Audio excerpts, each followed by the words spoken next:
Selamat pagi Bapak Ibu Guru seluruhnya.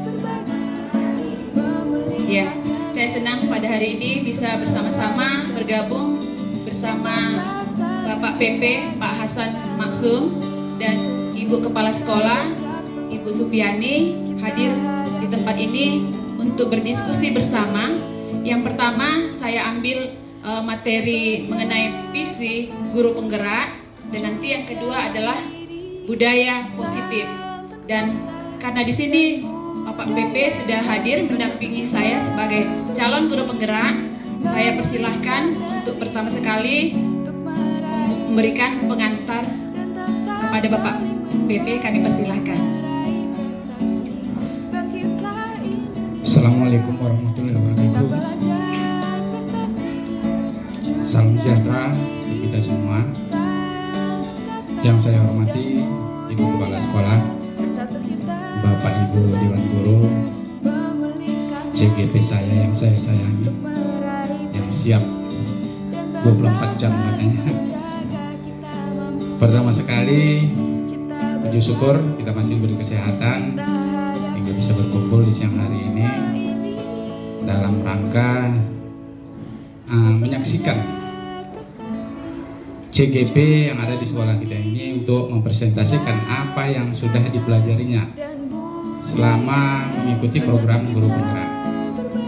Salawatun salam yang seiman dengan saya, tak lupa kita sampaikan dengan salawatnya. Mudah-mudahan kelak kita akan menjadi orang yang mendapatkan surganya di alam surga nantinya. Bapak Ibu, di sini saya langsung turun ke lapangan melakukan pendampingan, ingin menyaksikan apa yang sudah dilakukan CGP saya. Hari ini Ibu Leni ternyata udah siap. Mohon maaf tadi agak terlambat dikit karena saya ragu.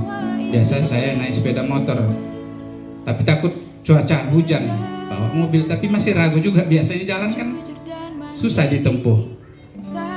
Kemarin saya waktu Pak Selamat itu teman saya juga, kemarin jalannya hancur, jadi saya ragu. Maka saya tanya Pak Samuel yang di depan, bisa Pak? Maka saya pakai mobil kemarin karena cuaca nggak mendukung, takut hujan. Kasihan Bu Leni yang sudah standby dengan materinya. Untuk itu Bapak Ibu, mari sama-sama kita saksikan apa yang ingin disampaikan oleh Bu Leni nantinya. Demikian pengantar dari saya. Assalamualaikum warahmatullahi wabarakatuh.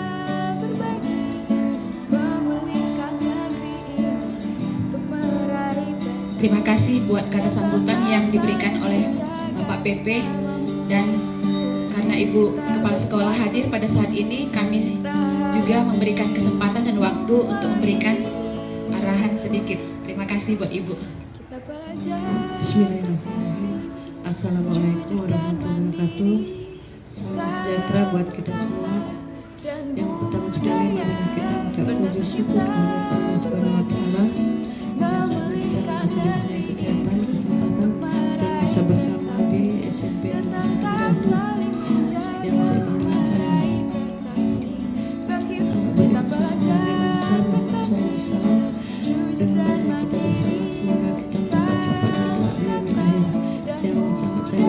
Bapak Hasan Maksum sebagai pengajar praktek untuk Ibu Leni dan guru penggerak, kepada Bapak dan Ibu SMP Negeri 1 Bidahlu.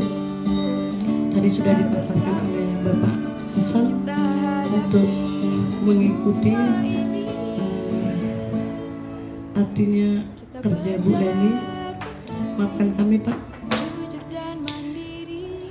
banyak guru di sini Pak, tapi karena sebagian tadi yang kelas 9 sudah selesai, ada yang tidak, jam mengajarnya udah kosong lah saya kira kan Pak. Sementara ada beberapa puluh kelas lagi, otomatis tetap proses belajar mengajar dilakukan. Yang ada ini lagi Pak. Mudah-mudahan kami yang sedikit ini bersama dengan guru-guru yang lain tetap bersatu untuk kemajuan SMP Negeri 1 Bidahlu.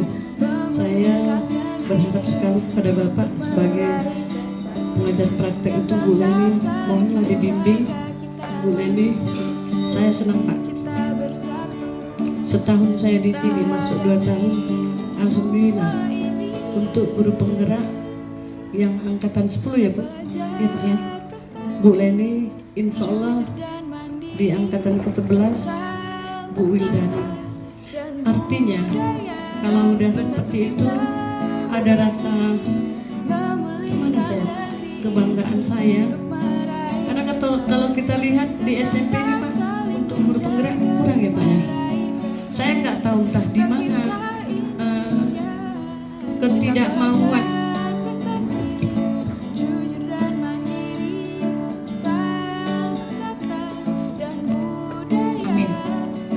ya. Untuk mengawali pertemuan kita hari ini, saya akan membuka materi visi guru penggerak. Jadi di sini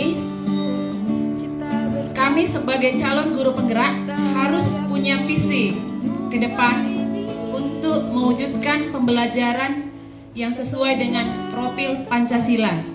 Jadi di sini saya membuat visi guru penggerak dan yang melatar belakangi visi saya di sini adalah yang pertama, sesuai dengan manusia merdeka adalah manusia yang hidupnya bersandar pada kekuatan sendiri, baik lahir maupun batin, tidak bergantung pada orang lain. Itu dia menurut Bapak Pendidikan kita, yaitu Bapak Ki Hajar Dewantara. Dan yang kedua yang melatar belakangi visi saya adalah nilai guru penggerak.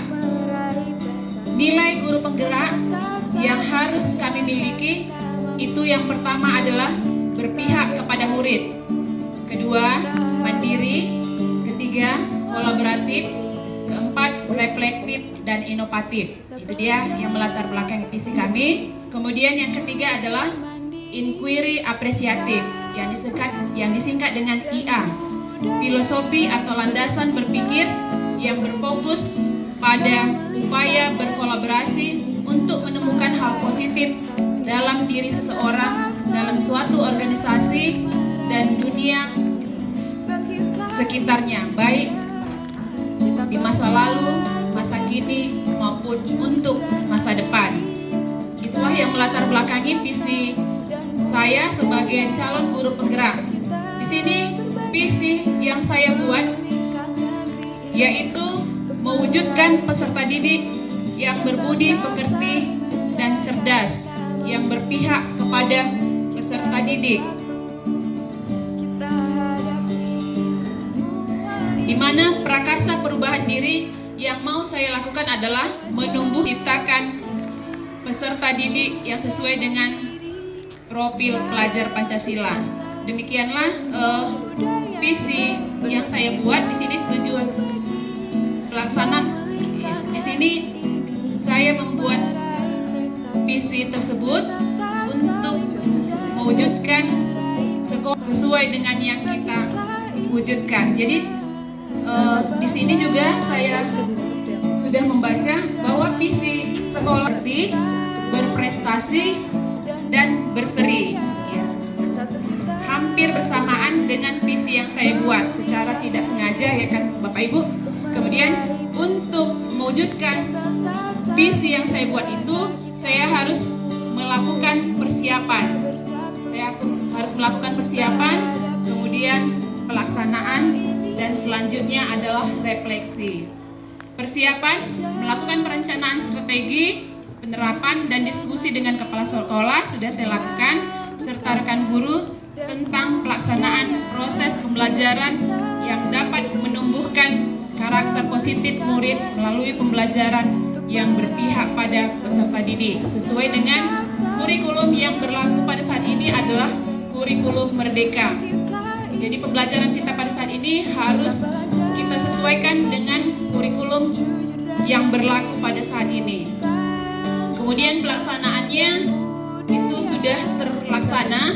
Setiap minggunya mengadakan kegiatan ibadah Jumat, pelaksanaan upacara bendera, senam pagi, menerapkan 5S, sapa, senyum, salam, sopan, santun di lingkungan sekolah. Penerapan kegiatan literasi di sekolah, kemudian pembelajaran yang menyenangkan dan berpihak pada murid. Jadi ini perlu kita tingkatkan. Nanti juga kita akan berkolaborasi, berkomunikasi bagaimana apa yang harus kita tingkatkan dan apa yang perlu kita benahi dalam mewujudkan visi sekolah kita. Kemudian pelaksanaannya itu sudah tadi. Yang terakhir adalah refleksi.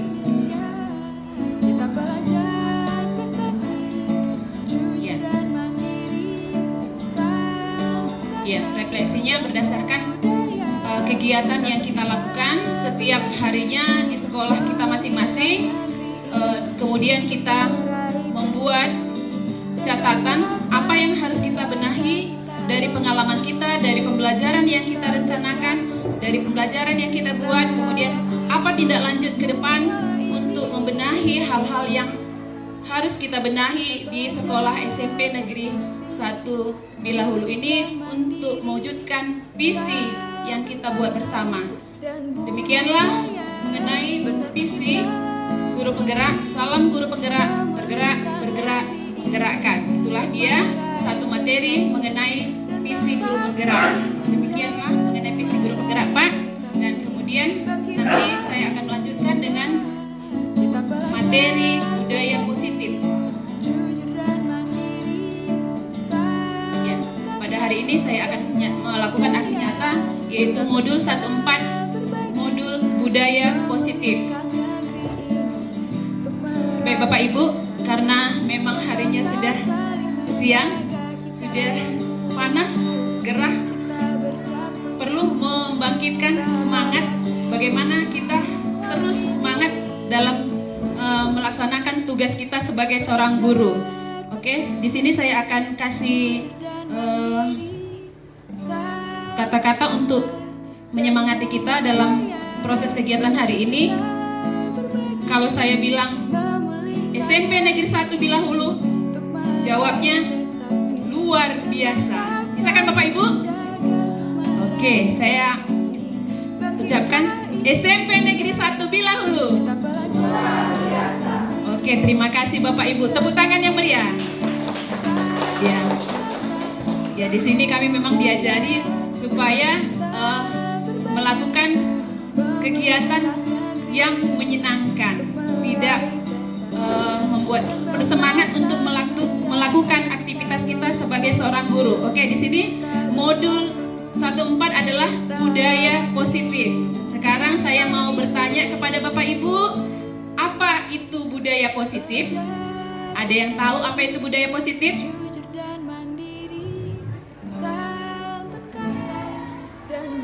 Budaya positif adalah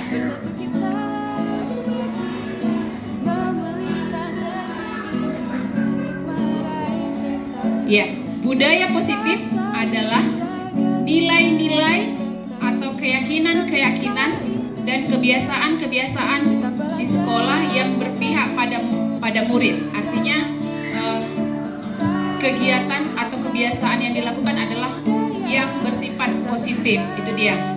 Jadi budaya positif di sini ada 5 bagian. Yang pertama motivasi intrinsik, yang kedua disiplin positif, yang ketiga keyakinan kelas, yang keempat posisi kontrol, dan yang kelima segitiga restitusi. Inilah yang mendukung untuk terbentuknya budaya positif di sekolah, terkhusus di sekolah kita yang tercinta ini, yaitu SMP Negeri 1 Bilahulu. Tepuk tangan dulu Bapak Ibu.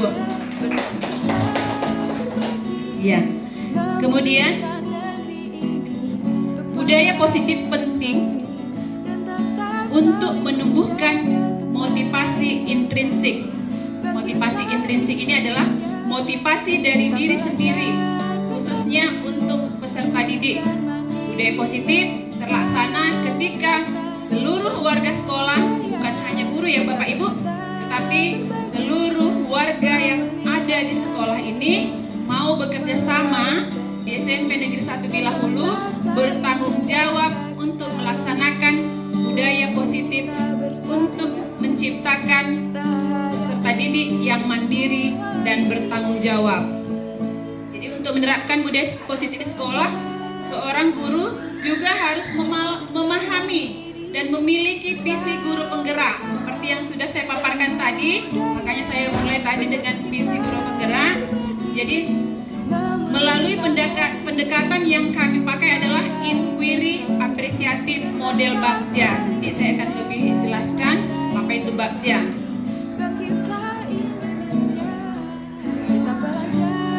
Jadi Bapak Ibu, budaya positif ini dapat terlaksana dengan sukses apabila didukung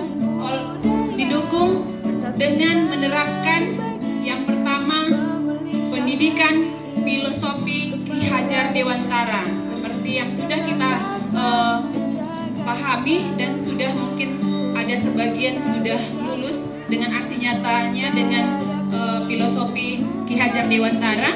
Di sini yang menyatakan guru menuntun segala kodrat yang dimiliki anak agar mereka dapat mencapai keselamatan dan kebahagiaan yang setinggi-tingginya. Dan kemudian seperti yang diharapkan Bapak pendidikan kita Ki Hajar Dewantara, di sini dia memberikan bahwa guru itu harus bisa sebagai among, yang artinya ingarso sung tulodo, dapat menjadi teladan di depan. Kemudian ingmadio mangungkarso, dan kemudian yang terakhir adalah tutpuri handayani. Itulah dia motto yang diberikan oleh Bapak kita Ki Hajar Dewantara. Kemudian yang kedua adalah nilai dapat bertumbuh lewat kolaborasi. Kolaborasi artinya seperti ini Bapak Ibu, kita berdiskusi, mengeluarkan ide pendapat apa yang harus kita lakukan untuk membenahi sekolah kita. Baik itu dalam pembiasaan perilaku, ya, oke Pak, terima kasih. Ya, baik itu pembiasaan perilaku yang konsisten di suatu lingkungan yang mana guru penggerak sebagai pendorong transformasi pendidikan. Yang ketiga, Bagja. Bagja itu adalah buat pertanyaan untuk mewujudkan budaya positif tadi. Buat pertanyaan, ambil pelajaran, gali mimpi, jabarkan rencana, dan atur eksekusi. Yang keempat adalah visi guru penggerak yang seperti saya paparkan tadi, bahwa visi yang saya buat adalah mewujudkan peserta didik yang berbudi pekerti dan cerdas, yang berpihak kepada murid. Kemudian pembelajaran itu harus kita sesuaikan dengan profil pelajar Pancasila. Apa itu Bapak Ibu profil pelajar Pancasila? 6 elemen, yaitu beriman, bertakwa kepada Tuhan Yang Maha Esa, dan berakhlak mulia, berkebinekaan global, bergotong royong, mandiri, bernalar kritis, dan kreatif. Jadi dari paparan yang saya berikan, menurut Bapak Ibu, penting tidak untuk melaksanakan budaya positif di sekolah kita? Ya, budaya positif sangat penting dilaksanakan di sekolah kita untuk mewujudkan visi kita maupun visi sekolah yang telah kita sepakati untuk dijalankan. Jadi di sini sekarang sudah saatnya menggunakan pembelajaran yang berpusat kepada peserta didik sesuai dengan perubahan paradigma pembelajaran saat ini, yaitu kurikulum merdeka. Nah, karena budaya positif penting dilaksanakan di sekolah, nah marilah kita bersama-sama belajar untuk melaksanakan budaya positif di sekolah kita SMP Negeri 1 Bilahulu. Bapak Ibu, apapun ceritanya, terwujudnya suatu tujuan sekolah tidak bisa karena saya guru penggerak penggerak langsung hebat gurunya, sekolah kita langsung berubah, tidak. Tetapi harus dengan kerjasama, kolaborasi, dan komunikasi yang baik. Itu dia, untuk mewujudkan budaya positif di sekolah kita. Jadi marilah kita bersama-sama bergandeng tangan untuk bekerja sama mewujudkan budaya positif di sekolah kita yang tercinta ini, supaya peserta didik menjadi sesuai dengan profil pelajar Pancasila yang saya sebutkan tadi. Ada 6 elemen dalam profil pelajar Pancasila, dan di sini bagaimana untuk mewujudkan budaya positif di sekolah kita. Ini dia Bapak Ibu, kita harus ada perubahan paradigma belajar. Paradigma belajar kita yang harus kita ubah. Sekarang kita saatnya menggunakan pembelajaran yang berpusat kepada peserta didik. Itu diistilahkan dengan apa Bapak Ibu? Yaitu pendidikan student center, berpusat kepada peserta didik, dan mengurangi kebiasaan pembelajaran satu arah, yaitu teacher center. Guru idealnya melakukan proses pembelajaran berpusat kepada peserta didik. Di sini kita dapat melakukan pembelajaran yang berdiferensiasi sesuai kebutuhan peserta didik, melaksanakan proses pembelajaran peserta didik sesuai dengan cita-cita pendidikan Ki Hajar Dewantara untuk membentuk atau mewujudkan profil Pancasila, yaitu beriman, bertakwa kepada Tuhan Yang Maha Esa, dan berakhlak mulia, berkebinekaan global, bergotong royong, mandiri, bernalar kritis, dan kreatif. Itulah dia. Jadi mulai hari ini mari kita merubah cara pembelajaran kita dari teacher center menjadi student center. Perubahan ini harus kita kikis sedikit demi sedikit dan dimulai dari diri sendiri, ya. Artinya kalau kita mau mengharapkan orang lain berubah, kitanya sendiri yang harus terlebih dahulu berubah. Kemudian kalau kita sudah berubah, bisalah kita sebagai contoh kepada peserta didik kita untuk menjadi perubahan. Jadi guru penggerak itu harus bisa menjadi membawa perubahan di sekolah. Kemudian selanjutnya, masih semangat Bapak Ibu? Oke, terima kasih. Ya.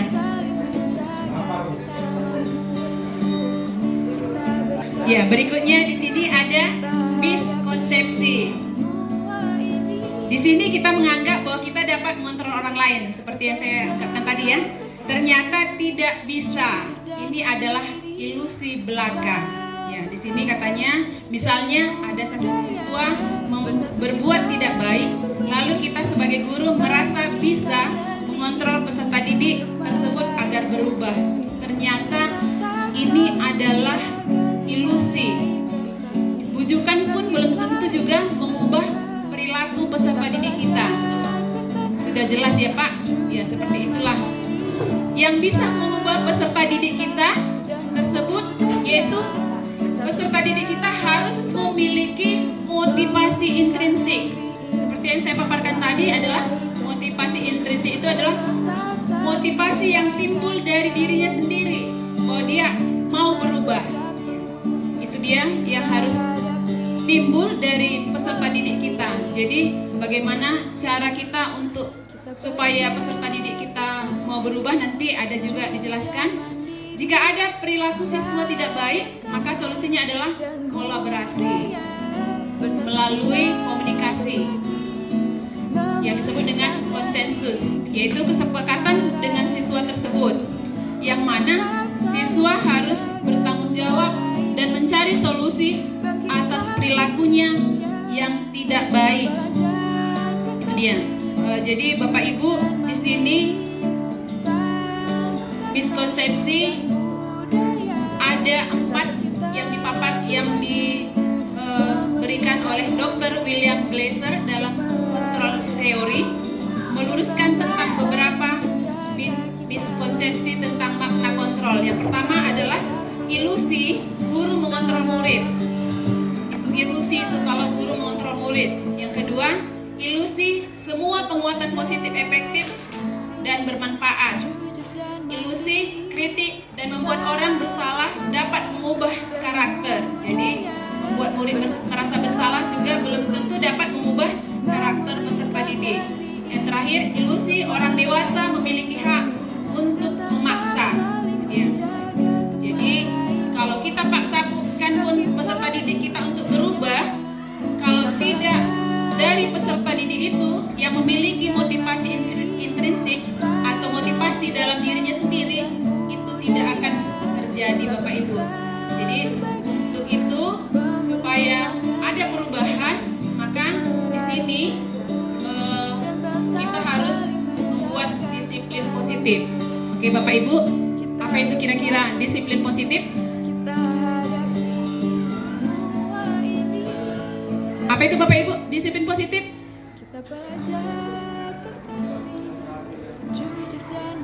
Iya, sikap-sikap untuk bertanggung jawab terhadap apa yang dilakukannya. Ya, di sini disiplin, kalau pengertian disiplin adalah sikap menaati dan menjalankan peraturan atau tata tertib yang berlaku. Berbeda dengan disiplin positif. Kalau disiplin positif merupakan pendekatan mendidik anak untuk melakukan kontrol diri dan pembentukan kepercayaan. Jadi Bapak Ibu kalau hanya disiplin aja berarti hanya sekedar mematuhi peraturan. Tetapi kalau disiplin positif itu kita harus melakukan pendekatan mendidik anak untuk melakukan kontrol diri dan membentuk kepercayaan si anak. Jadi ya, disiplin diri mengajari bagaimana kita bertanggung jawab terhadap apa yang dilakukannya, karena mereka mendasarkan tindakan mereka yang mengacu pada nilai-nilai kebajikan universal. Apa tadi nilai-nilai kebajikan universal itu tadi? Yang sesuai dengan profil pelajar Pancasila. Perilaku ke arah yang lebih baik dengan kerjasama seluruh warga sekolah. Ya, itu sesuai dengan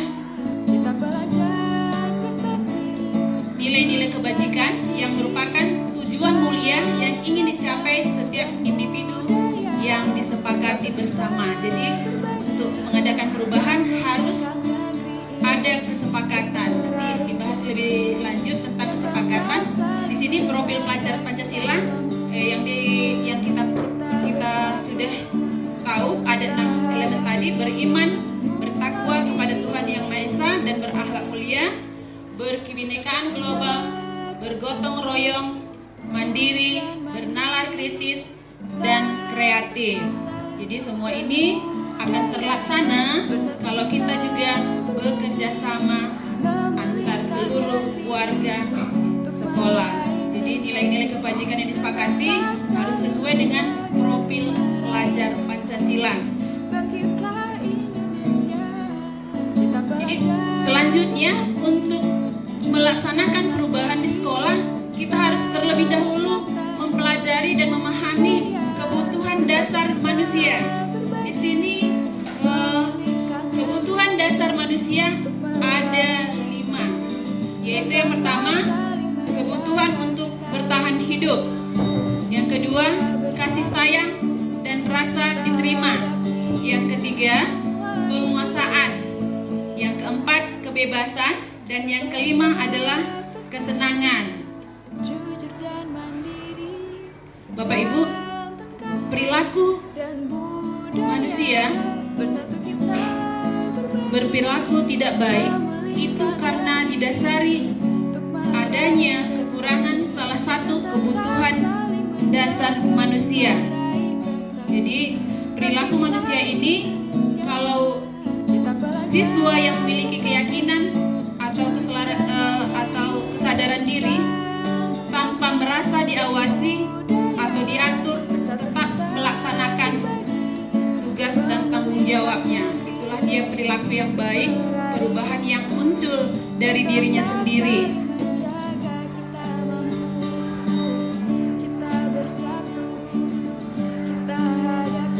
Ya, di sini jelaskan juga Bapak Ibu, salah satu kebutuhan dasar manusia tidak terpenuhi, maka akan terjadi perilaku yang salah. Begitu juga dengan perilaku siswa yang tidak baik. Penyebabnya adalah tidak terpenuhinya kebutuhan dasar siswa tersebut. Sebagai guru, kita harus mencari tahu terlebih dahulu apa penyebabnya dan kebutuhan dasar apa yang tidak terpenuhi dari kelima kebutuhan dasar tersebut. Perilaku siswa yang tidak baik, jangan langsung menghukum. Ya Bapak Ibu, di sini kita diajarkan kalau siswa melakukan kesalahan, jangan langsung menghukum. Nanti saya juga akan terangkan apa yang harus kita lakukan terhadap siswa, terhadap perilaku siswa yang tidak baik. Misalnya di sini contohnya Bapak Ibu, ketika siswa belum sarapan di rumah, tentu kebutuhan dasar yang belum terpenuhi adalah kebutuhan untuk bertahan hidup, ya kan Bapak Ibu? Jadi kalau dia belum sarapan, tentu perilakunya pun tidak baik. Contohnya dia akan meminta atau merampas makanan dari temannya. Itu dia penyebab perilaku tidak baik karena ada salah satu kebutuhan yang tidak terpenuhi. Jadi di sini perilaku manusia itu ada, menurut Diana Gosen, ada 3 motivasi perilaku manusia, ya kan? Tapi motivasi untuk merubah diri itu tadi seperti yang saya ungkapkan adalah motivasi intrinsik yang berasal dari diri sendiri, dari tidak paksaan dari orang lain, tapi timbul dari niat hatinya sendiri. Di sini menurut Diana Gosen, 3 motivasi perilaku manusia. Yang satu untuk menghindari ketidaknyamanan atau hukuman. Kalaupun dia mematuhi peraturan, itu untuk menghindari ketidaknyamanan atau hukuman. Yang kedua, untuk mendapatkan imbalan atau penghargaan dari orang lain. Ya, dia menurut saja, tapi ada yang diharapkannya. Itu dia. Kemudian yang ketiga, untuk menjadi orang yang mereka inginkan dan menghargai diri sendiri dengan nilai-nilai yang mereka percaya. Inilah yang saya sebut tadi motivasi intrinsik. Kemudian perilaku manusia itu terdiri dari hukuman. Hukuman ini tidak terencana. Kalau kita menghukum seseorang atau siswa kita, itu tidak kita rencanakan. Misalnya seorang murid datang terlambat, sini kamu, keliling lapangan 3 kali. Seperti itulah dia Bapak Ibu, tidak kita rencanakan. Kemudian kalau dia konsekuensi, ini terencana sesuai berdasarkan peraturan sekolah kita.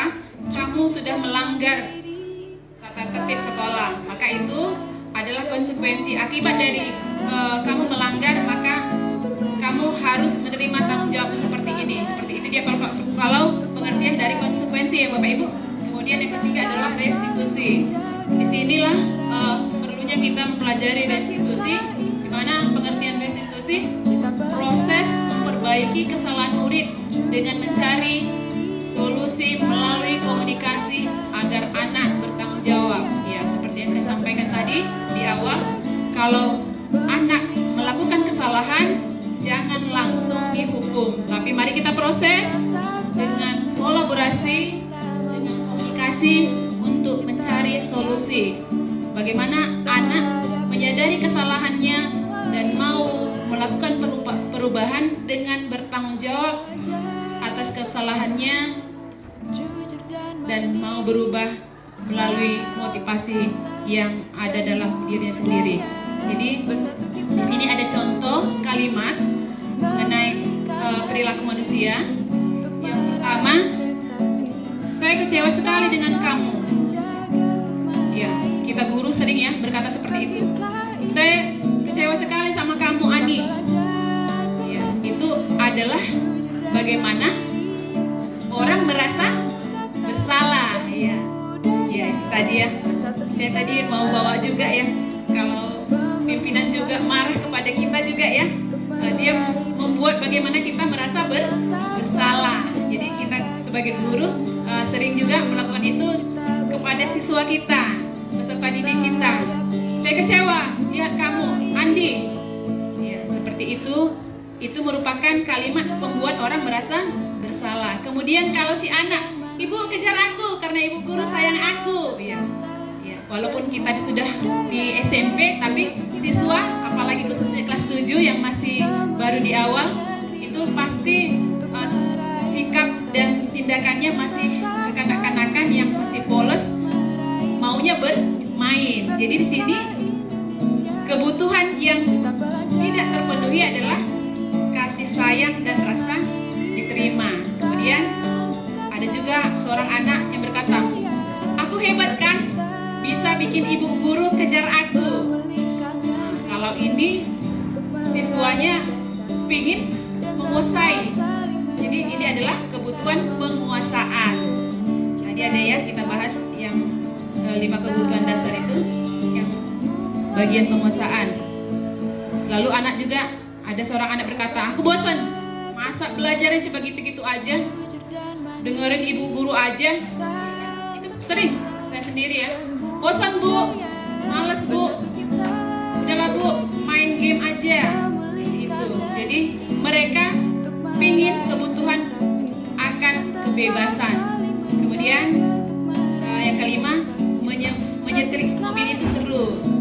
Nah, kalau menyetir mobil itu seru berarti itu adalah kebutuhan akan kesenangan. Kemudian biar bisa jalan-jalan naik mobil sama teman-temanku. Ya, ini adalah cinta dan kasih sayang. Yang keenam, aku merasa bangga dan keren. Sampai ya, cinta dan kasih sayang. Dan yang terakhir adalah aku senang bisa pergi ke tempat yang aku suka. Ini adalah kebutuhan akan kebebasan. Sampai di sini Bapak Ibu sudah paham dengan sedikit materi budaya positif tersebut? Ya hampir ya. Nanti ada tujuannya kita sama-sama belajar di sini Bapak Ibu, walaupun saya di depan, tapi sebenarnya kita belajar bagaimana supaya sekolah kita bisa maju ke depannya. Begitu juga dengan peserta didik. Oke, untuk selanjutnya dari perilaku tersebut kita bisa memposisikan atau mengontrol perilaku tersebut dengan 5 posisi kontrol. Di sini kami sudah diajarkan apa saja itu 5 posisi kontrol. Yang pertama adalah motivasi eksternal. Motivasi eksternal itu berarti motivasi dari luar ya Bapak Ibu. Jadi posisi kontrol terhadap perilaku yang salah itu terbagi 2, motivasi eksternal dan motivasi intrinsik. Ini dia. Jadi motivasi eksternal itu ada 4. Yang pertama, kita mengkontrol perilaku yang salah itu dengan penghukum, sebagai posisi penghukum. Yang kedua, posisi membuat merasa bersalah. Dan yang ketiga, posisi teman. Ya, kita bisa sebagai posisi teman. Dan yang keempat adalah posisi pemantau atau monitor. Di sini Bapak Ibu, motivasi intrinsiknya ada terbagi juga dalam identitas berhasil atau sukses. Yang pertama digunakan juga dalam motivasi intrinsik ini, digunakan juga perilaku kontrol positif, yaitu sebagai posisi teman atau pemantau, dan kemudian sebagai manajer. Jadi motivasi intrinsik ini ada 2 yang sukses, yang berhasil digunakan, yaitu sebagai teman dan sebagai manajer. Bagaimana itu memposisikan diri sebagai manajer, nanti kita bahas. Di sini lihat, kita sebagai guru, kami sudah mempelajari bahwa yang harus kita pakai untuk membuat perubahan terhadap peserta didik kita adalah dengan memposisikan kita sebagai posisi kontrol, sebagai manajer. Artinya di sini kita mencari solusi bagaimana si anak bisa berubah, tetapi tidak memaksa si anak itu berubah. Artinya kita membuat dia merasa dia mau berubah sendiri dengan perubahan dari dalam dirinya. Itu dia. Dampak posisi manajer di sini jelaskan, kalau kita berhasil memposisikan sebagai manajer, murid mandiri dan dapat memecahkan masalah. Itu dia. Dapat memecahkan masalah berarti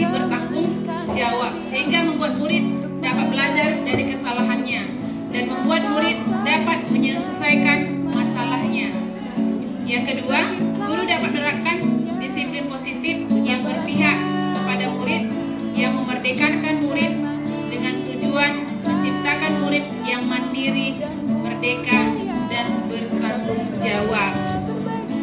Ya, sampai di sini 5 posisi kontrol tadi yang Bapak Ibu guru lakukan. Posisi mana yang biasanya Bapak Ibu gunakan di kehidupan sehari-hari atau di keluarga?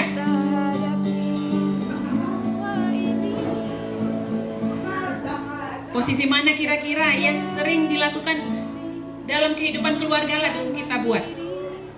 Tentu posisi yang sering kita lakukan yaitu sebagai teman ya. Kalau dalam keluarga ya, kalau dalam keluarga tentu posisi sebagai teman. Kemudian pemantau. Itu dia biasanya kalau dalam kehidupan keluarga kita anggap anak kita sebagai teman kita, dan kemudian kita sering memantau si anak.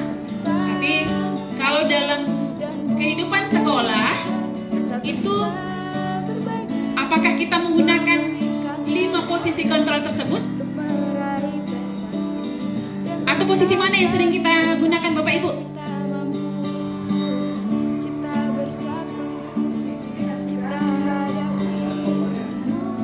Iya, berganti-ganti ya Bu ya.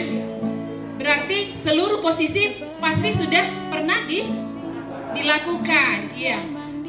Menghukum juga kadang-kadang seperti itu ya. Apalagi ketika saat kita emosi itu sudah otomatis. Iya, benar Ibu. Benar. Kita kadang-kadang menggunakan 5 posisi kontrol, kelimanya secara berganti. Kemudian selanjutnya, tetapi di sini sesuai dengan pemahaman kami yang sudah kami pelajari, maka di sekolah itu alangkah baiknya katanya kita menggunakan posisi kontrol sebagai manajer. Jadi sebagai manajer. Bagaimana caranya Bapak Ibu supaya kita bisa melaksanakan posisi kita sebagai manajer di kelas, terutama ya kita sebagai guru tentu bagaimana kita memposisikan diri terhadap peserta didik kita sebagai manajer untuk peserta didik kita. Ini seperti ini, permasalahan seorang peserta didik, misalnya seringnya siswa tidak masuk ke sekolah secara berturut-turut. Jadi untuk memposisikan diri kita sebagai posisi manajer, seharusnya yang kita lakukan itu adalah yang pertama sekali kita menggunakan restitusi nanti ya Bapak Ibu. Kita menggunakan restitusi, tapi sebelum ke situ, di sini untuk menciptakan disiplin positif di kelas, kita harus membuat keyakinan kelas. Apa itu keyakinan kelas Bapak Ibu?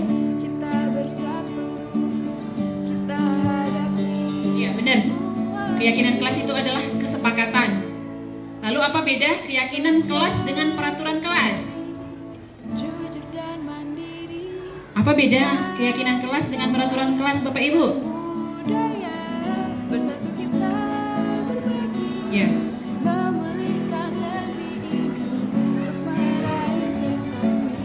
Ya, di sini keyakinan kelas adalah nilai-nilai kebajikan atau nilai positif dari diri yang sesuai dengan profil pelajar Pancasila. Keyakinan kelas memotivasi seseorang dari dalam untuk tergerak dan bersemangat menjalankannya. Artinya si murid bersemangat untuk melakukannya sesuai dengan motivasi intrinsik yang timbul dari dirinya atau motivasi yang datang dari hati sendiri tanpa ada paksaan atau tanpa ada iming-iming untuk melakukannya. Itu dia Bapak Ibu. Jadi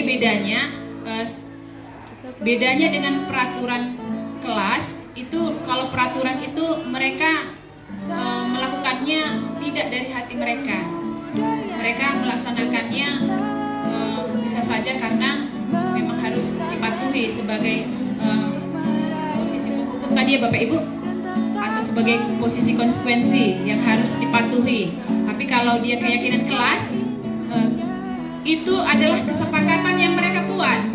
Maka di sini kita diajarkan bagaimana kita harus membuat keyakinan kelas. Kita arahkan murid, kita sebagai guru ikut di dalamnya. Terkhusus wali kelas ini nanti ke depannya juga akan kita buat seperti itu. Kita coba untuk kemajuan ke depan dengan membuat keyakinan kelas atau kesepakatan. Mereka yang membuat kesepakatan mereka sendiri, apa yang mereka mau, ya kan? Bagaimana kelas ini supaya bisa nyaman, aman, dan bisa berjalan proses pembelajaran dengan baik. Itu dia. Saya kemarin juga sudah coba, walaupun bukan di kelas saya, tapi dan nanti ketika pembelajaran ajaran baru, saya akan mencoba mengajarkan murid-murid untuk membuat keyakinan kelas di kelas. Mereka sendiri yang membuat, mereka yang mematuhi. Mudah-mudahan kalau mereka yang membuat, mereka kemungkinan sedikit untuk melanggarnya. Kalau kita peraturan kita kan mungkin mereka masih sering melanggarnya. Tapi kalau datang dari hati dan rembukan dari bersama mereka, keinginan mereka, kesepakatan mereka, mudah-mudahan mereka akan ingat kesepakatan yang mereka buat ketika mereka berperilaku yang salah. Di sini, ya begitu. Itulah bedanya ya Bapak Ibu.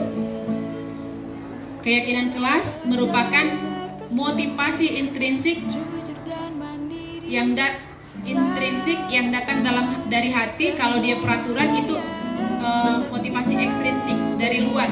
Biasanya kalau peraturan kelas ini yang buat Bapak Ibu guru. Tapi kalau kesepakatan atau keyakinan kelas yang buat mereka sendiri untuk mereka laksanakan. Kemudian ketika kita mereka membuat keyakinan kelas, mereka harus kita suruh membuat kalimat yang bermakna positif. Boleh ya, membuat keyakinan kelas juga ada aturannya. Mereka harus membuat kalimat yang bermakna positif. Tidak boleh menggunakan kata jangan atau dilarang. Ya, itu dia pemahaman yang saya dapat setelah pembelajaran modul budaya positif. Kesepakatan kelas dibuat dengan menggunakan kalimat yang bermakna positif, tidak boleh menggunakan jangan atau dilarang. Ya, di sini saya senang sekali dengan mempelajari budaya positif. Banyak hal-hal, banyak ilmu yang saya dapat untuk diterapkan, walaupun kadang-kadang sulit karena sudah terbiasa dengan hal-hal yang biasa. Jadi pembiasaan yang baik juga harus dibiasakan dengan pembiasaan. Di sini juga ada BK ya. Di sini cocok kayaknya ada konselingnya di sini karena ini berhubungan dengan peserta didik. Contoh keyakinan kelas: saling menghormati, saling menghargai. Keyakinan kelas cocok ya Bapak Ibu. Menjaga kebersihan kelas, masuk kelas tepat waktu, selalu mengerjakan tugas atau PR dan lain-lain. Iya. Tetapi mereka yang buat sendiri Bapak Ibu. Jadi mereka sendiri yang buat peraturan di kelas mereka untuk mereka patuhi. Seperti itulah dia keyakinan kelas atau kesepakatan kelas. Ya, sudah paham ya Bapak Ibu apa perbedaan keyakinan kelas dengan peraturan? Ya, peraturan kelas ya sudah paham. Jadi seperti yang saya sampaikan tadi, untuk mengubah perilaku siswa yang salah, saya sudah mempelajari modul budaya positif dengan menggunakan segitiga restitusi. Sini dia Bapak Ibu. Sudah bosan Bapak Ibu? Sudah? Hampir? Ya, memang sudah. Saya pun lelah juga, tetapi saya semangat untuk mencapai tujuan saya juga ya. Tapi juga mudah-mudahan sebagai tujuan bersama kita ke depan. Selanjutnya di sini kita sebagai guru diajarkan bagaimana mengubah peserta didik kita yang berperilaku salah, yang berperilaku tidak baik, agar mereka menyadari kesalahannya dan mau bertanggung jawab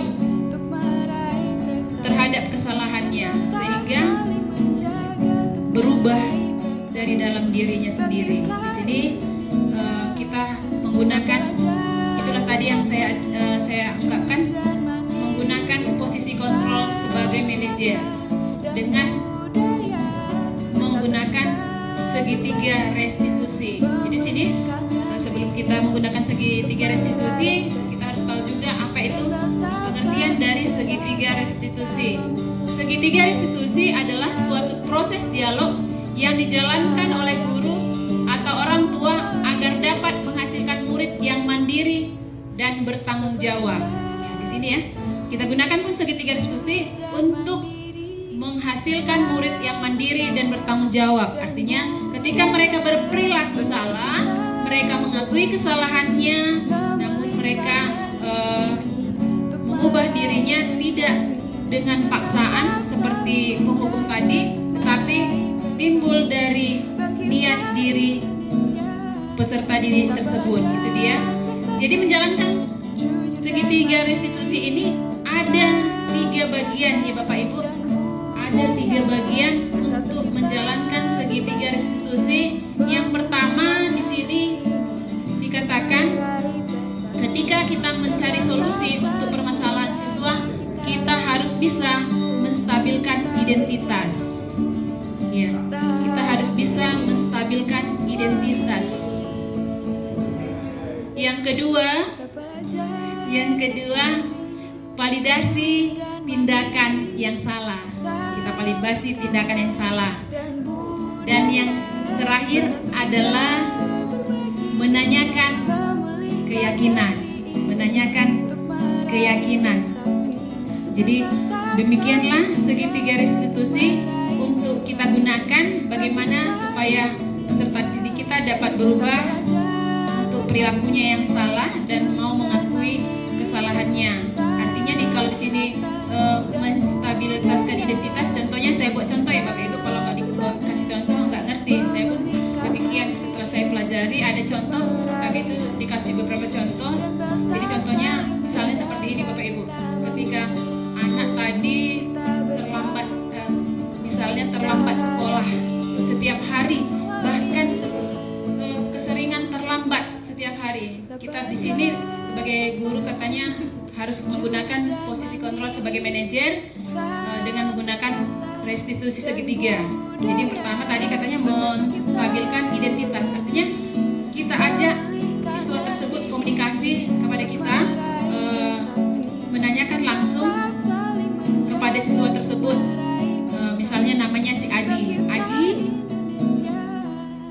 Ibu sadar kalau setiap manusia pasti pernah berbuat salah. Ya. Itu dia menstabilkan identitas. Saya percaya kesalahan itu manusiawi. Ya. Itulah satu tindakan menstabilkan identitas. Itu terhadap anak kita ungkapkan. Kemudian validasi tindakan yang salah dengan apa? Kamu tentu punya alasan kenapa kamu melakukan kesalahan. Ya. Kita tanyakan sama anak tersebut, komunikasi yang baik. Kemudian adakah cara yang lebih efektif untuk mendapatkan apa yang kamu butuhkan? Seperti yang saya jelaskan tadi, bahwa perilaku yang salah juga karena ada kebutuhan dasar yang tidak terpenuhi. Itu harus kita cari tahu. Jadi kemarin kami bertanya, Bapak Ibu, apakah memposisikan sebagai manajer ini bisa nggak secepat harus 1 hari itu selesai masalahnya? Ya, tergantung terhadap situasi atau permasalahan terhadap peserta didik. Dan yang terakhir adalah menanyakan keyakinan. Kita tanyakan kepada si anak keyakinan kelas yang ini, yang setelah kita buat. Menurut kamu keyakinan kelas apa yang sudah kamu langgar? Maka dia akan berpikir dan menjelaskan apa yang salah yang sudah dia lakukan. Kemudian kamu ingin menjadi orang yang seperti apa? Ya, kita memberikan komunikasi, kita buat pertanyaan seperti itu. Kemudian si anak akan menalar dan berpikir bahwa yang dia lakukan itu adalah salah dan apa solusi yang kamu buat. Itu dia membuat menyadarkan si anak agar mau berubah, tapi perubahan yang kita posisikan sebagai manajer dengan menggunakan restitusi segitiga. demikianlah Bapak Ibu pembahasan materi modul 1.4. Jadi dengan menggunakan restitusi segitiga, mudah-mudahan si anak berubah dari dalam diri anak tersebut, tidak dengan paksaan dari orang lain. Demikianlah pemahaman tentang modul budaya positif. Terima kasih atas perhatian Bapak Ibu. Sekian dan terima kasih. Selamat pagi anak-anak. Pagi Bu. Apa kabarmu pada pagi hari ini? Baik Bu. Semangat? Semangat Bu. Ya, hari ini kita mau mempelajari cara membuat keyakinan kelas. Ya, keyakinan kelas. Ada yang tahu apa itu keyakinan kelas? Belum? Ya, keyakinan kelas itu yang mau kita buat adalah keyakinan yang artinya terdapat nilai-nilai kebajikan. Nilai-nilai kebajikan itu yaitu nilai-nilai positif yang ada pada diri Anda. Itulah kita sepakat mau buat keyakinan kelas. Kalau sudah kita buat keyakinan kelas, maka itu menjadi kesepakatan kita untuk melaksanakannya dalam kesehariannya. Jadi buat peserta didik Ibu pada hari ini contoh yang namanya keyakinan kelas itu adalah seperti saling menghormati, saling menghargai, boleh juga dengan kata disiplin. Apalagi biasanya nak, datang tepat waktu atau masuk kelas tepat waktu. Itu dia contoh dari keyakinan kelas. Jadi di sini untuk membentuk atau membuat keyakinan kelas, kalimat yang kita buat itu tidak boleh menggunakan kata jangan atau tidak boleh menggunakan kata dilarang, gitu ya.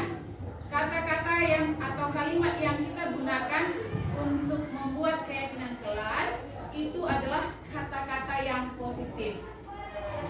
Kita hindarkan kata-kata yang negatif, ya. Jadi pada hari ini kita sepakat untuk membuat kesepakatan kelas dengan membuat keyakinan kelas. Di sini ada Ibu bawakan apa namanya nak?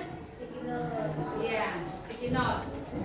Ibu akan membagikan satu-satu sticky notes ini. Disinilah kamu catat buat satu keyakinan kelas yang Anda yakini untuk kita laksanakan di dalam kelas.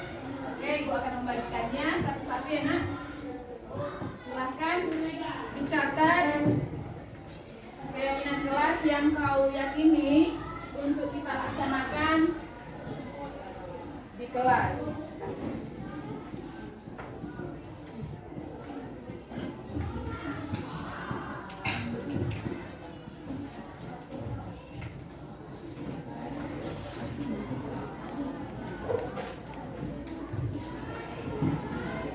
Perhatikan kata kuncinya tadi, gunakan kata-kata yang positif.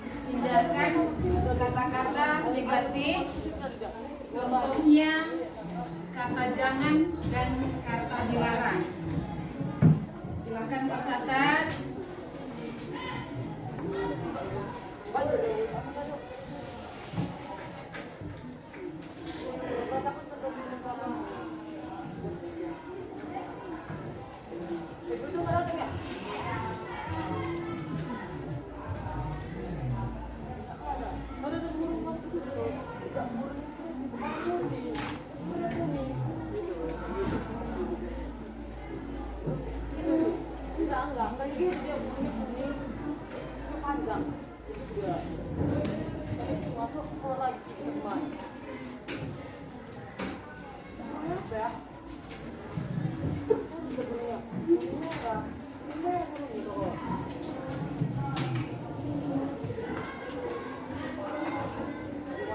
Ya, silakan tulis satu keyakinan kelas. Setelah selesai, kita akan tempel di sini seluruh ditempel di sini. Lalu ibu akan cek kalimat demi kalimat yang Anda buat.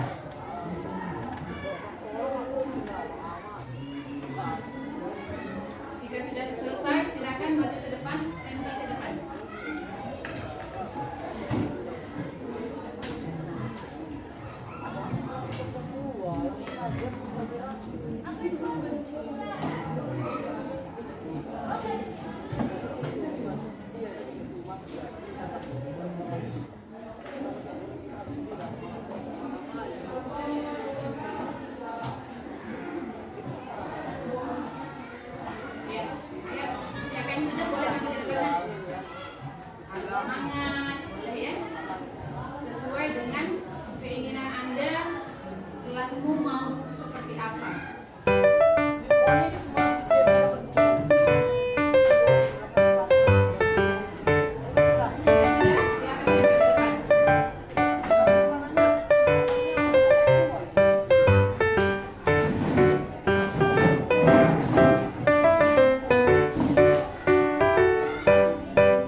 saling menghargai,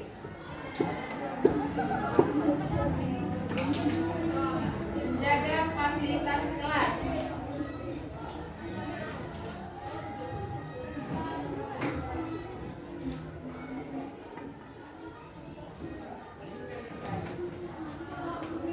ya, mendengarkan guru sama dengan menghargai sesama ya nak.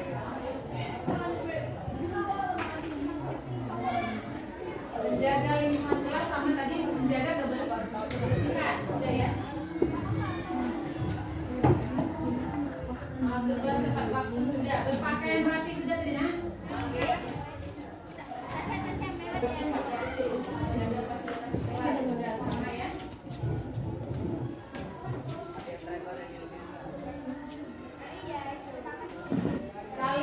Selalu berkata jujur. Menaati peraturan sekolah.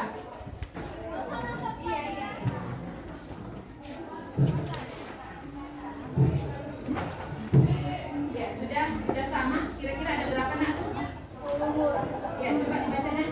Berarti saling menghormati sesama lain, masuk ke dalam kelas saat pembelajaran, datang tepat waktu, melaksanakan tugas kelas, menjaga kebersihan kelas, saling menghargai, menjaga fasilitas kelas, dan selalu berkata jujur, dan menaati peraturan sekolah. Ya. Jadi itu adalah hasil kesepakatan kelas 83. Berarti kita sudah sepakat ya, ada 10 keyakinan kelas yang harus kamu patuhi.